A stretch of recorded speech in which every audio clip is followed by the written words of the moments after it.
দর্শক, এই মুহূর্তে দীপ্ত কৃষি টিম অবস্থান করছে বগুড়া সদর উপজেলার সাবগ্রামে, যেখানে ইস্ট ওয়েস্ট সিড বাংলাদেশ কর্তৃক আয়োজিত হয়েছে ক্রপ শো 2025-এর। প্রতি বছরের মতো এইবারও তারা কিন্তু জাঁকজমকপূর্ণভাবে এই অনুষ্ঠানটির আয়োজন করা হয়েছে। আমরা দেখতেই পাচ্ছি আমাদের চারপাশে রয়েছে একেবারে তাদের বীজ থেকে উৎপাদিত ফসল। তাছাড়াও যে কৃষকেরা তাদের এই বীজ নিয়ে মাঠে ফসল ফলিয়েছেন, তারা কিন্তু নিজেদের ফসল নিয়ে স্টল বসিয়েছেন, সেগুলো আমরা ঘুরে ঘুরে দেখব। আপনারা যদি কনফিউজড হয়ে থাকেন কোন ধরনের বীজ আসলে আপনার এলাকার জন্য সবচেয়ে বেশি উপযোগী, তাহলে এই অনুষ্ঠানটি হতে পারে বা এই পর্বটি হতে পারে আপনার জন্য খুবই গুরুত্বপূর্ণ। দীপ্ত কৃষির আজকের এই পর্বে আপনাদের সবাইকে আমন্ত্রণ জানাচ্ছি পাওয়ার্ড বাই কাজী ফার্মস। পুরো পর্ব জুড়ে আপনাদের সাথেই থাকছি আমি নূরে জান্নাত।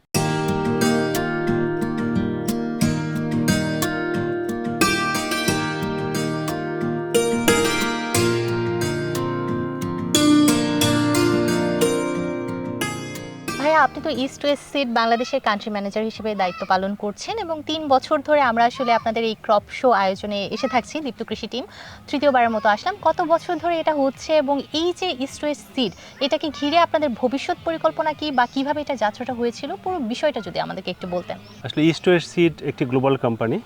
ইস্ট ওয়েস্ট সারা পৃথিবীব্যাপী ব্যবসা করে আসছে এবং এই ধরনের প্রোগ্রাম, এটাকে বলে আমরা ক্রপ শো। এটা সারা পৃথিবীব্যাপী আমরা বিভিন্ন দেশে তার ক্রপ শো বিভিন্ন সময় আয়োজন করে। বাংলাদেশে আমরা ক্রপ শোটা নর্মালি নভেম্বর মাসে আয়োজন করি এবং সাধারণত আমরা বগুড়াতে আয়োজন করে থাকি। আমাদের ইস্ট ওয়েস্ট সিডের 2টা পিডি ফার্ম আছে, প্রোডাক্ট ডেভেলপমেন্ট ফার্ম। তো পিডি ফার্ম একটা হচ্ছে বগুড়া, একটা হচ্ছে সীতাকুণ্ড। কিন্তু বগুড়া হচ্ছে ভেজিটেবল পণ্য এরিয়া এবং এই ভেজিটেবলসের জন্য এখানে যে সমস্ত চাষিরা আছে তাদেরকে আমরা বিভিন্ন সময় ক্রপ শোতে দাঁত দিয়ে থাকি এবং চাষিরা এসে এখানে বিভিন্ন ধরনের জাত, নতুন নতুন জাত, আমরা যেটাকে বলি ইনোভেটিভ ভ্যারাইটি, এবং আমরা আমাদের এটা কমার্শিয়াল ভাষা বলে আইজিবি। তো ইনোভেটিভ ভ্যারাইটিগুলোকে আমরা এখানে ডিসপ্লে করি, তারা দেখে। পাশাপাশি ইনোভেটিভ জাতগুলো মানে করতে গেলে কী কী ধরনের টেকনিক অবলম্বন করতে হবে, কীভাবে আপনার মালচিং করতে হবে, কীভাবে ট্রেলিস করতে হবে, কী ধরনের আপনার ক্রপ প্রোটেকশন ম্যানেজ করতে হবে, এগুলো সম্পূর্ণটা এখানে ডিসপ্লে করা হয়ে থাকে। করার সাথে এসে আমার ঘুরে এবং জাতগুলো দেখে খুবই পছন্দ হয়েছে এবং আমার খুবই ভালো লাগছে। আমাদের অবজেক্টিভ হচ্ছে এই ক্রপ শোটা করে কৃষককে ডেমনস্ট্রেশন দেখানো, কৃষককে এই রেজাল্টটাকে তাদের মাঝে ডেসিমিনেট করে দেওয়া, যাতে সারা বাংলাদেশে কৃষকরা এইভাবে উদ্বুদ্ধ হতে পারে এবং ভালো ফলন পাবে, তাতে তারা জীবনযাত্রার মান উন্নয়নে তাদেরকে কাজে লাগাতে পারবে, তাদের যে অর্থ বা তারা যে ইনকাম হবে। এবারে বছর থেকে মানে খেতে লাগাইতেছি। তো গেছে বছর আগে আমার আর কি হাত দিল, আমি টুকটাক 1-2 প্যাকেট নিতাম, নিয়ে করতাম, দেখতাম। তো আলহামদুলিল্লাহ সবগুলোর প্রোডাক্ট আলহামদুলিল্লাহ ভালো। তো একটা মধ্যে হলো মিষ্টি দরদি মিষ্টি কুমড়া, আরেকটা হলো শিরি, তো আরেকটা হলো আপনার বেহুলা। তো এই 3টার প্রোডাক্ট যারা আগাম করতে চান তারাও পারবেন, যারা নামিলা করতে চান আর কি তারাও পারবেন আর কি, পাকায় পর বিক্রয় করা যায় আর কি। তো তার মাঝে আরেকটা বীজ আছে আপনার মিনি করলা পাশা, তো এটা আপনারা করতে পারেন, এটা আলহামদুলিল্লাহ খুব ভালো ফলন দেয়, সেটা আমি নিজে করছি। আমাদের যে ফাউন্ডার চেয়ারম্যান সাইমন গুড, তার একটা উদ্দেশ্যই ছিল ইস্ট এবং ওয়েস্টের মধ্যে একটা মেলবন্ধন করা। ইস্ট অ্যাকচুয়ালি হচ্ছে আমাদের এশিয়া, আর ওয়েস্ট হচ্ছে আমাদের নেদারল্যান্ড অর বলুন ওয়েস্টার্ন পার্ট। ওয়েস্টার্নের টেকনোলজি কিভাবে ইস্টে নিয়ে আসবে এবং ইস্টের ফার্মাররা কিভাবে এই টেকনোলজিতে বেনিফিট হবে, সেই জন্যই এই ইস্ট অ্যান্ড ওয়েস্টের জন্ম এবং পাশাপাশি ওখান থেকেই আসা হয়েছে। এখানে প্রায় 86% ফার্মার্স হচ্ছে গিয়া small holder farmer, marginal farmer. তারা ভালো বীজ চায়, ভালো টেকনোলজি চায়, ভালো টেকনিক চায়। সেই জন্যই ইস্ট ওয়েস্ট সিড যে সাইমন গুড যেটা আমাদেরকে শিখিয়েছে, তার লিগ্যাসিটাকে আমরা বহন করছি এবং ইস্ট ওয়েস্ট সিড বাংলাদেশ প্রত্যেক বছরই চেষ্টা করছে যে ক্রপ শো আয়োজন করে, কীভাবে কৃষককে তার টেকনোলজি দেখানো, টেকনোলজি দেওয়া আর জীবনযাত্রার মান উন্নয়নে আমরা সহায়তা করতে পারি। আমরা যেটা বলছিলাম যে আমাদের বাংলাদেশে প্রায় 86% ফার্মারই হচ্ছে গিয়ে small holder farmer, marginal farmer. এবং তাদেরকে যদি আমরা ভালো সিড দিতে পারি, ভালো টেকনিক দিতে পারি, তাহলে তাদের যদি ভালো ফিন্যান্স করা যায়, তাহলে যেটা হবে, কারণ আমাদের এই ফার্মার গ্রুপ যে প্রোডাকশন করবে সেটা আমাদের জাতীয় বা অর্থনৈতিকভাবে এটা আমার বিশালভাবে একটা অর্থবহ অর্থনীতি বহন করবে। এবং যেটা হচ্ছে আমরা যদি দুটো জিনিস, একটা জিনিস দেখেন, আমাদের যে ছোট দেশ সেখানে যদি আমরা দেখি অর্থনীতিটা আমরা কৃষির উপর অনেকখানি নির্ভরশীল, এবং আমরা যদি মনে করি যে কিভাবে আমাদের এই ট্র্যাডিশনাল এগ্রিকালচার বা ট্র্যাডিশনাল কৃষিকে আমরা যান্ত্রিকরণ কৃষি কিংবা আমাদের কমার্শিয়াল কৃষি করব, সেই জন্য তাদেরকে কিন্তু ভালো টেকনিক্স, ভালো জাত দরকার, পাশাপাশি ভালো ফিন্যান্স দরকার, যাতে তারা টিকে থাকতে পারে। আমরা আসলে সেটাই চাই এবং আপনাকে ধন্যবাদ আপনার মূল্যবান সময় থেকে আমাদেরকে সময় দেওয়ার জন্য। আপনাকেও ধন্যবাদ।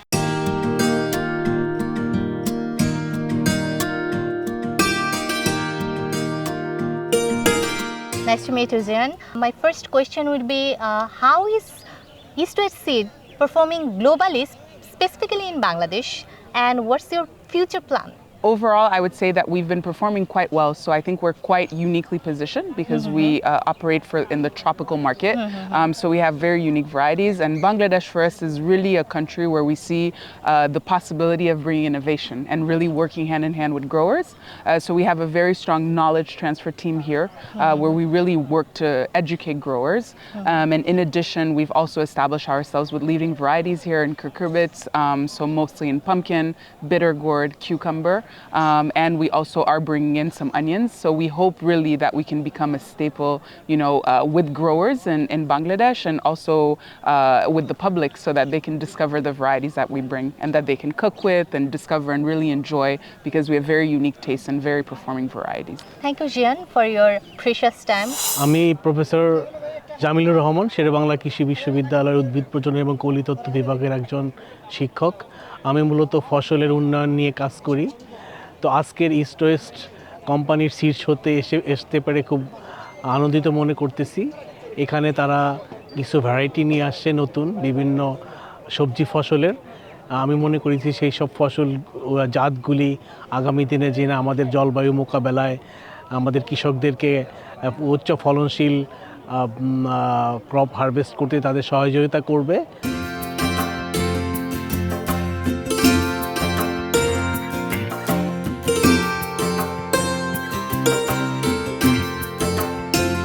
এই প্রদর্শনী থেকে আমরা 20টি সবজি ফসলের 69টি জাত প্রদর্শিত করেছি। এই 69টি জাতের মধ্যে 40টি জাত আমাদের বাণিজ্যিকভাবে বাজারে বিদ্যমান আছে এবং 29টি জাত আমরা নতুনভাবে সিলেকশন করেছি যেগুলো অদূর ভবিষ্যতে আমরা বাজারে নিয়ে আসব। দর্শক, এই মুহূর্তে আমাদের সাথে আছেন শেরেবাংলা কৃষি বিশ্ববিদ্যালয়ের প্লান্ট প্যাথোলজি বিভাগের অধ্যাপক প্রফেসর নোমান ফারুক। আমরা তার সাথে একটু কথা বলবো সরকারের পলিসি বা এটার যে সম্ভাবনা এটাকে নিয়ে। স্যার, আপনি আসলে এই যে সরকারের কি পলিসি দেখছেন প্লান্ট এবং বীজকে ঘিরে, এবং আপনি এটার সম্ভাবনা বা চ্যালেঞ্জ কি দেখছেন? আচ্ছা, বাংলাদেশের কৃষির যদি আমরা উপকরণের কথা বলি, সবচেয়ে মৌলিক উপকরণ হলো বীজ বা ফসলের জাত। তো এখন যে বিষয়গুলো আমাকে খেয়াল করতে হবে যে আমাদের কিন্তু সামনে অনেকগুলো সম্ভাবনাও রয়েছে, চ্যালেঞ্জও রয়েছে। বাংলাদেশ আগামী বছর এলডিসি গ্র্যাজুয়েশন হবে। তারপরে আমরা দেখতে পাচ্ছি যে বাংলাদেশে এখন জলবায়ুগত পরিবর্তনের প্রভাব খুবই দৃশ্যমান। আমাদের বিভিন্ন জায়গায় কোথাও খরা, কোথাও লবণাক্ততা, বিভিন্ন জায়গায় বিভিন্ন ধরনের সমস্যা আমরা দেখতে পাচ্ছি। নিত্য নতুন রোগবালা এবং পোকামাকড়ের আক্রমণও কিন্তু আমাদের আশঙ্কাজনকভাবে বেড়ে যাচ্ছে। একদিকে জনসংখ্যা বাড়ছে, অন্যদিকে ফসলের জমি কমছে, আবার বিভিন্ন ধরনের প্রাকৃতিক দুর্যোগ, জলবায়ুগত পরিবর্তন, এই যে সংকট, সেই সংকট উত্তরণের দিক থেকে আমাদের সবচেয়ে বড় যে বিষয়টি এখন গুরুত্ব দেওয়া দরকার, আমরা মনে করি ফসলের জাত অথবা বীজের ক্ষেত্রে একটা হলো যে জলবায়ু সহনশীল জাত, যে এলাকার জন্য যে জাতটি দরকার সে জাতটি আমাদের দরকার। একই সাথে রোগ বালাই প্রতিরোধী জাতটা আমাদের দরকার কৃষকের সুরক্ষার জন্য। এই যে ব্যাপারগুলো দরকার বা আপনার প্রয়োজনীয়তা অনুভব করছেন, সেটা নিয়ে সরকারের পলিসি মেকিং এর জায়গাটায় কি হচ্ছে? আচ্ছা, পলিসি মেকিং এ সরকারের যেটা এখন সরকার সিদ্ধান্ত নিয়েছেন যে আমাদেরকে আমদানি নির্ভরতা কমিয়ে নিজেদের সক্ষমতাটা বাড়াতে হবে, বরং আমরা এই জায়গায় রপ্তানি খাতে সম্ভাবনাটা উন্মোচন করতে পারি। এবং সেক্ষেত্রে আমরা মনে করি এই ধরনের যারা মাল্টিন্যাশনাল কোম্পানিগুলো রয়েছে তারা যদি এই প্রোডাকশনটা, বীজের উৎপাদনটা আমাদের দেশে করে, এখানেই করে, তাহলে এইখান থেকে কিন্তু আমাদের নিজস্ব চাহিদা মিটিয়েও আমরা কিন্তু রপ্তানির একটা সুযোগ তৈরি হবে। কারণ আমরা দেখতে পাচ্ছি যখনই এলডিসি গ্র্যাজুয়েশন হয়ে যাবে তখনই কিন্তু বীজের দাম বেড়ে যাবে, উৎপাদন খরচ বেড়ে যাবে, কৃষকের জন্য দায় আর অনেক বেড়ে যাবে। তাহলে সেই প্রেক্ষাপটে আমার মনে হয় যে এক এক দেশের প্রেক্ষাপট কিন্তু আলাদা। আপনি ফিলিপিনের যে সমস্যা বাংলাদেশে সে সমস্যা নাই, আমার দক্ষিণাঞ্চলে যে সমস্যা উত্তরাঞ্চলে সে সমস্যাটা নাই, আবার আমার হাওড়ের সমস্যাটা আলাদা, আর্লি ফ্ল্যাশ ফ্লাড। আপনি আসলে আর্লি ফ্ল্যাশ ফ্লাডের কথা বললেন, এছাড়াও আমি একটু জানতে চাই এই যে খরা হয় আমাদের বিশেষ করে উত্তরাঞ্চলের দিকে আমরা দেখতে পাচ্ছি, সেটা নদীর পানি কমে যাওয়া হোক বা অন্য দেশ থেকে বন্ধ করে দেওয়া হোক, সেজন্য যে জন্যই হোক না কেন, এইগুলো নিয়ে আসলে সরকার কিভাবে কাজ করছে বা আপনারা কিভাবে কাজ করছেন? আমরা যে কথাটা বলি, আমাদের তো ঘনবসতিপূর্ণ দেশ, কৃষকদেরকে বাঁচিয়ে রাখতে হবে। জীবন জীবিকার মূল অনুষঙ্গ কিন্তু আমার কৃষি। এখন অর্ধেক মানুষ কিন্তু কৃষির সাথে সরাসরি সম্পৃক্ত। আপনি চরাঞ্চলে গেলেন, সেই চরাঞ্চলের মানুষগুলো খেতে হবে না, তাহলে ওখানকার চরাঞ্চলের জন্য আপনি কোন ফসলটা দিতে পারেন? আমরা দেখেছি যে স্যান্ড বার পদ্ধতিতে মিষ্টি কুমড়া খুব বাম্পার ফলন হচ্ছে চরাঞ্চলে। তার মানে যেখানে মাটি নাই, বাইলে মাটি, সেখানেও কিন্তু আমরা কৃষকদেরকে একটা ফসল দিচ্ছি। এইভাবে কোন এলাকার জন্য আমরা কোন ফসলটা দিতে পারি, কোন এলাকায় কোন ফসলটা লাভজনক, এই বিষয়গুলো নিয়ে গবেষণা করা এবং সেটাকে নিয়ে কাজ করা। এবং একেবারে চমৎকার একটা এই যে ব্যাপার। ইস্ট ওয়েস্ট সিড তারা হয়তো ফিলিপিনে কাজ করে এক ধরনের প্রেক্ষাপটে, থাইল্যান্ডে কাজ করে আরেক ধরনের প্রেক্ষাপটে, এবং But বাংলাদেশে। বাংলাদেশের প্রেক্ষাপটটা কিন্তু ভিন্ন। একেবারে ওনারা যদি এই বিষয়গুলো চিন্তা করে আমার প্রেক্ষাপটে যদি এই প্রযুক্তি এবং জাতগুলো উদ্ভাবন করে, সেটা আমাদের কৃষকের অনেক বেশি উপকারে লাগবে। ধন্যবাদ স্যার, চমৎকার বলেছেন এবং আপনাকে আমাদেরকে সময় দেওয়ার জন্য আমরা ধন্যবাদ জানাতে চাই। আপনাকে অনেক ধন্যবাদ এবং দীপ্ত কৃষির দর্শক মণ্ডলীকে ধন্যবাদ। তামিম প্লাস শশাটা আমাদের যেটা শীতের রাজা বলে থাকি, এই তামিম প্লাস শশা দিয়েই মনে করে যে তামিম প্লাস কোম্পানি। তো আমরা এটা আসলে স্প্রেড করতেছি আমাদের মতো করে সবাইকে, ইস্ট ওয়েস্ট কোম্পানি সম্বন্ধে প্লাস প্রোডাক্ট সম্বন্ধে। কৃষকের যেটা অনুভূতি দেখা যাচ্ছে যে আগে আমার রিজিয়নে শুধু তামিম প্লাস শশা এবং মহাবীর ঝিঙ্গাটাই করতো, তো এখন আমরা যেখানে যেখানে যাচ্ছি কৃষক ভাইরা আমাদের কাছে ইস্ট ওয়েস্ট সিডের বীজ চাচ্ছে এবং তাদের সর্বপ্রথম যেটা অনুভূতি যে বীজের অঙ্কুরোদ্গম তারা বলতেছে যে 100-এ 100।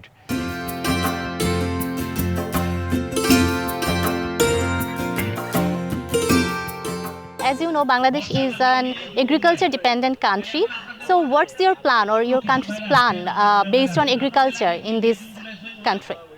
Well, I can say that we have a very long, positive and strong relationship with Bangladesh, Yeah. and particularly in the agriculture sector. At this point, there are a number of, there are tens of or hundreds companies already active here in Bangladesh, also in agriculture. We have some plans on agri-logistics Okay. and greenhouses. How is the Netherlands embassy facilitating or supporting, strengthening trade and business in Bangladesh, between Bangladesh and Netherlands, I must say? Well, first of all, I think there's a lot of potential here. Yeah. We're actually today standing at the crop show. Yeah. So I think there's a lot of knowledge exchange already going on. I think the Netherlands is also a lot an interesting trade destination for Bangladesh produce in the future.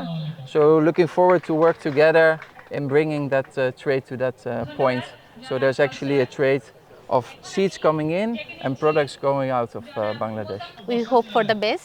Thank you for your time. যে ফার্মারগুলো আমাদের প্রোডাক্টগুলো display করেছে, তারা তাদের চাষে কি কি সুবিধা হয়েছিল, কি কি ভাবে তারা এই প্রোডাক্টগুলো চাষ করেছিল, পুরো জিনিসগুলো অন্যান্য ফার্মারদের জন্য তারা প্রচার করেছে।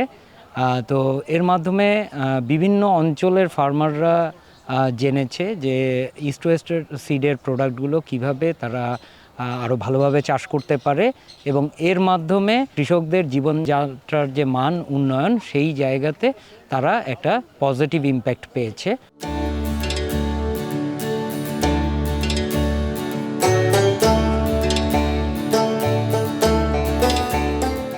বাংলাদেশ যদিও কৃষিপ্রধান দেশ, কিন্তু বাংলাদেশের কৃষি জলবায়ু পরিবর্তনের জন্য মারাত্মকভাবে ঝুঁকিপূর্ণ। প্রত্যেকটা অঞ্চলের বিশেষ বিশেষ কৃষি ব্যবস্থা আছে এবং জলবায়ু পরিবর্তনের কারণে যেটা হচ্ছে, আপনার উপকূলীয় অঞ্চলে লবণাক্ততা বৃদ্ধি পাচ্ছে। সেখানে লবণাক্ততা সহনশীল যে জাতগুলি, সেগুলি প্রয়োজন কৃষি অভিযোজনের জন্য। তো সে ব্যাপারেও ইস্ট ওয়েস্ট সিড যেমন কাজ করছে, তো আমরা নেদারল্যান্ড দূতাবাস যেটা করছি সেটা হচ্ছে যে মূলত এটাকে ফেসিলিটেট করছি, এটাকে আরও কিভাবে সামনে এগিয়ে নেওয়া যায়, বাংলাদেশের জলবায়ু পরিবর্তনের কিভাবে কৃষকরা খাপ খাইয়ে নিতে পারে, কৃষি অভিযোজনটাকে রপ্ত করতে পারে এবং কৃষিকে এগিয়ে নিতে পারে খাদ্য নিরাপত্তার জন্য, সেটার জন্য নিরলস কাজ করে যাচ্ছি।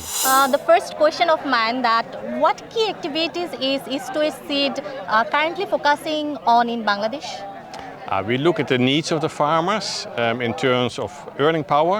We want to make sure that the farmers will earn more through our seed, which provides new type of vegetables for Bangladesh. We also consider, of course, the changing climate, changing environment, and the changing taste that people will have for the vegetables. As you said, do you have any kind of seeds which can reflect or which can help our disease resistance? Yes, we're continuously working on that. We look at what the diseases are, and the diseases also change. Every time new diseases come. So we know from the region what the diseases we can expect. and we build on the resistance from it, because that's a big important thing for the farmers to make sure that it's resistant against the diseases. Okay, and do you have any success stories in Bangladesh from your seeds? Well, at the moment we are bringing out a new F1 seed in bitter gourd and in pumpkin also. We have in the past, we have done that also for eggplant, and that goes back many years. We were one of the first to bring the F1 seeds to Bangladesh. Thank you for your time. And thank you for having me. পামকিনের আমাদের নতুন সংযোজন butternut pumpkin. এই butternut pumpkin অত্যন্ত সুস্বাদু এবং personal size সেগমেন্টে যাদের butternut ছোট মিষ্টি কুমড়া দরকার, তাদের জন্য বাটারনাট একটা সুন্দর আকৃতির, একটা বাদামের মতো দেখতে মিষ্টি কুমড়া। এই মিষ্টি কুমড়া খেতে অত্যন্ত সুস্বাদু এবং এই মিষ্টি কুমড়া প্রচুর ধরে, সারা বছর আবাদ করা যায়। এটার ডিজিজ প্যাকেজ অত্যন্ত ভালো। এই মিষ্টি কুমড়া আবাদ করে কৃষকেরা অত্যন্ত লাভবান হতে পারবে, কারণ হলো এটা বাজারে যে প্রচলিত মিষ্টি কুমড়াগুলো আছে এটার তুলনায় দাম বেশি। নেদারল্যান্ড গভর্নমেন্টের একটা অন্যতম ফোকাস হলো কীভাবে আমাদের যে প্রান্তিক কৃষক আছে, স্মল হোল্ডার কৃষক আছে, তাদেরকে কীভাবে সহায়তা করা যায়। একটা নতুন প্রোগ্রাম করছি বাংলাদেশে, সেটা হলো বাংলাদেশ নেদারল্যান্ড সিড প্ল্যাটফর্ম। এর মাধ্যমে আমরা সিড সেক্টরটাকে স্ট্রেনথেন করার জন্য কাজ করছি। আমরা সরকারের সাথে কাজ করছি, কৃষি মন্ত্রণালয়ের সাথে কাজ করছি, আমরা প্রাইভেট সেক্টরের সাথে কাজ করছি, আমরা ইউনিভার্সিটিগুলোর সাথে কাজ করছি।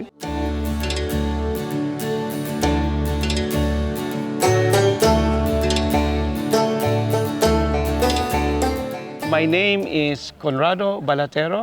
I am currently the Interim Chief Innovation Officer of East West Seeds. That means the breeding section, right? Yes, that's correct. So we are primarily trying to develop and improve new varieties of vegetables, especially for the tropical environment. What kind of technologies or breeding techniques are you using right now?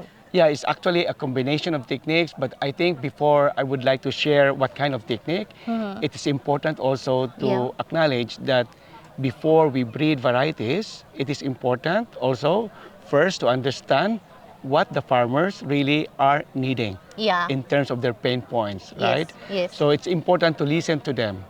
What kind of varieties do they want to grow? What kind of difficulties are they experiencing in the farmer's field? And then once we are able to understand it, we try to come up with a set of traits that are desirable by the farmers, and there we are going to start breeding. And it is actually a combination of techniques. So first we need to ask ourselves, do we have the source of germplasm, or what we call line, that can address these challenges of the farmers? If we do have, then we make different combinations. So combining it with the best quality, with a line that also resists pests and diseases, with the earliness maturity. So these are very important. We try to combine them. And then in order to accelerate the variety development, we are also trying to make use of some new technologies. For example, the ones that are required in the laboratory. So instead of growing them in the field, we can speed up the process by using what we call molecular markers. Okay, that's impressive, and we hope for the best. Thank you for your time. Yes, thank you very much. Really, thank you for inviting me here. কৃষি বিষয়ে যে কোনো তথ্য জানতে ও জানাতে লিখতে পারেন এই ঠিকানায়। দীপ্ত কৃষি, প্লট 7/A/গ, তেজগাঁও শিল্প এলাকা, ঢাকা 1208। আপনারা চাইলে ইমেল করতে পারেন krishi@dipto.tv এই ঠিকানায়, অথবা ফোন করতে পারেন 0178-768-2832 নম্বরে। শুক্রবার ছাড়া প্রতিদিন সকাল 9টা থেকে বিকেল 5টা পর্যন্ত। বাংলাদেশে ক্রপ শো এর ধারণাটা খুব বেশি পুরনো নয়। ক্রপ শো অর্থাৎ বিভিন্ন ধরনের সবজি বা ফসল প্রদর্শন করানো হয় যেখানে। ক্রপ শো এর ধারণাটা দেশের বাইরে যতটা বেশি পপুলার, বাংলাদেশে ততটা না হলেও ইদানিংকালে কিন্তু শুরু হয়েছে, এবং ইস্ট ওয়েস্ট সিড বাংলাদেশ কিন্তু ক্রপ শো এর আয়োজনটা বেশ কয়েক বছর ধরে করছে এবং তারা বেশ সফল এই ক্ষেত্রটাতে। আপনারা দেখলেন আজকে সারাদিন আমরা দেখানোর চেষ্টা করলাম কিভাবে ফসল সুন্দরভাবে প্রদর্শনী হয়েছে। কৃষকরা তাদের মাঠ থেকে ফসল তুলে এনে দেখাচ্ছেন কোন বীজের কী ধরনের ফলন আসলে হয়েছে। পুরো প্রক্রিয়াটা আমরা কিন্তু আপনাদেরকে দেখানোর চেষ্টা করেছি। আশা করছি এই পর্বটি আপনাদের ভালো লেগেছে। দীপ্ত কৃষির আজকের এই পর্ব থেকে বিদায় নিচ্ছি আমি নূরে জান্নাত, পাওয়ার্ড বাই কাজী ফার্মস। আগামী পর্বে আবারও কোনো খামারি বা কৃষকের গল্প নিয়ে আমরা হাজির হব। সে পর্যন্ত সবাই ভালো থাকুন, সুস্থ থাকুন এবং অবশ্যই দীপ্ত কৃষির সাথেই থাকুন।